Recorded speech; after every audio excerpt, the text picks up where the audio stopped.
Device lock অথবা MI account lock, এই লকগুলো খুলতে গেলে মোটামুটি এক প্রকার যুদ্ধই করতে হয় মোবাইলের সাথে। তো এই যে এরকম একটা লক আসছে আমার কাছে আনলকের জন্য, তো চেষ্টা করে দেখি আসলে খোলা যায় কিনা। তার আগে বলে রাখি, যারা এই ধরনের ফোনগুলো আনলক করতে চাইতেছেন তারা অবশ্যই ফোন নিয়ে আসার সময় সঙ্গে ফোনের কাগজপত্র নিয়ে আসবেন, অন্যথায় এই ধরনের কাজগুলো আমি করি না।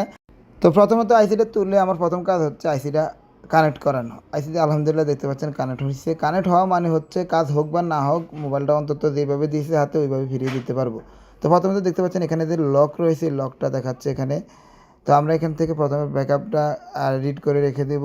তো এরপর হচ্ছে সিকিউরিটি থেকে আমি ছোট্ট একটা ফাইল জাস্ট ডিলিট করে দিয়ে দেবো। আমি আগে ব্যাকআপ নিয়ে রাখছি, কখনো যদি এই ধরনের ফাইল ডিলিট করতে হয়, ডিলিট করার পরে যদি কোনো এক্সট্রা ইস্যু আসে তাহলে আবার পুনরায় ওই ব্যাকআপ ফাইল রাইট করে দিলে আসলে পুনরায় আবার আগের অবস্থায় ফিরে আসে। তো এখন আমি আইসিটা লাগাই দেখি আমার আসলে লকটা রিমুভ হয়েছে কিনা বা ফোনটা পুনরায় রান করে কিনা।